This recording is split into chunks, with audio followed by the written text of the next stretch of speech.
Hi, and welcome to this episode of John's Model Kit Review. In today's fun classic model kit review, we'll be taking a look at the Testors Curtis Racer R3C-2 in 1/48 scale. This is Testors kit number 912. In this review video, I'll be giving a brief history of the R3C-2 seaplane racer. We'll take a look at what comes in the box. We'll look at the surface detailing of the plastic parts. We'll also go through the kit instructions and talk about those. We'll also discuss any problem areas to watch out for. We'll take a look at the fit of the major parts that are included in the kit. We'll talk about any areas on the exterior of the kit that need extra cleanup. We'll also take a look at the quality of the moldings and talk about any mold imperfections that will need to be cleaned up or addressed while building this kit. And finally, we'll look at the kit decals and talk about the quality of those. And as a bonus in this review, I've included a series of color photographs of the actual R3C-2 Racer, and we'll use those as a reference to talk about how to model this aircraft more accurately. So you definitely want to stay tuned for that towards the end of the video. My personal history with Curtis biplanes goes back to my very first model kit that I can remember building, and that was the 1/72nd scale Curtis Hawk P6E. And you can definitely see the family resemblance between the Hawk Fighter and this Curtis Racing biplane. Looking at the history of the R3C-2 Racer, the Curtis R3C-1 land plane racer won first and second place in the Pulitzer race in 1925. The R3C-1 was then transformed to a seaplane by substituting regulation Navy pontoons for the wheels. The floatplane racer was then called the R3C-2, and it was used in the Schneider Cup race that same year. Aviation legend Jimmy Doolittle won the 1925 Schneider Cup race flying the R3C-2, and in the process set a speed record for seaplanes on a closed course of 232 miles per hour. The next day he flew the plane to a top speed of 245.7 miles per hour for an all-out world speed record for seaplanes. The engine was a liquid-cooled V12 called the V1400, and it was rated at 610 horsepower. Looking at what comes in the box, there are 19 parts total in this kit, so it is definitely not a parts-heavy kit. The external detailing on the kit is a mix of raised and recessed detailing. There is a somewhat blobby pilot figure included, as well as a very tiny clear part for the cockpit transparencies. Looking at the instructions, steps 1 through 5 actually deal with the painting of the aircraft. The problem with it is that steps 1 through 5 are complete garbage. They don't represent the colors that were on the actual aircraft, and so you might as well just draw a big X through those. Not to worry, we'll go over the actual colors of the aircraft a little bit later on. Moving ahead to step 6, this is where the assembly actually starts. The first written steps of construction talk about the interior. You're adding the pilot figure to the seat. That's part 8. That's literally just a rectangle of plastic that gets glued into the fuselage halves. You add the pilot figure, and you also add the prop and retainer to the one fuselage half, and then you join the fuselage halves around that. Looking at the interior of the fuselage, there is essentially no detail in there. There's no sidewall detail. Everything on the interior should be wood colored. If we look at a picture of the actual aircraft, there is a small instrument panel that's in the interior. If you want to super detail it, you can use this picture as a reference. The surface detailing on the exterior of the fuselage consists of some somewhat soft panel lines and then some raised detail as well. Fitting the fuselage halves together, it looks like you'll be able to get a pretty decent seam between the fuselage halves. One area that needs to be addressed is a sinkhole on the fuselage spine just behind the cockpit.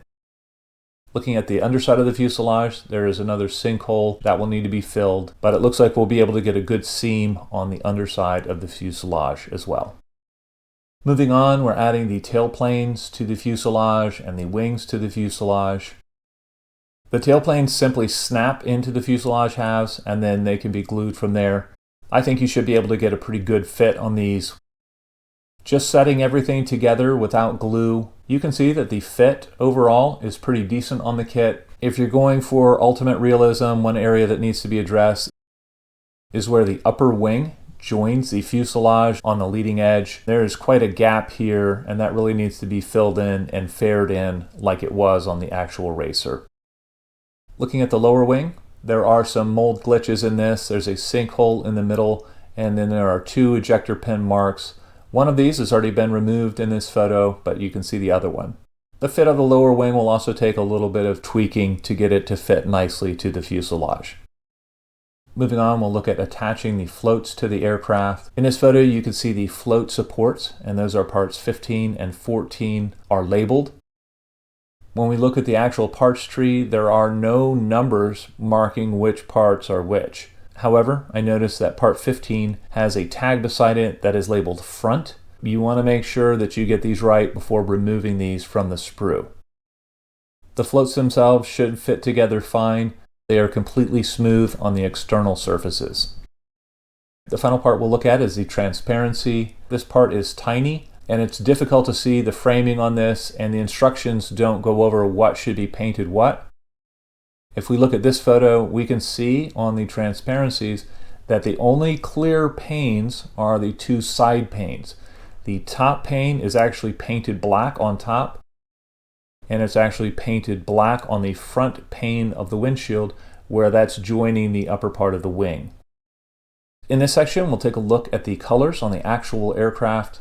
The pontoons and the struts for the pontoons on this aircraft are painted black, as is the fuselage and the prop spinner. The prop itself is painted silver on the front, and the back side of the blades should be painted flat black. The rectangle around the exhaust should be painted silver, and then each port should be painted flat black inside.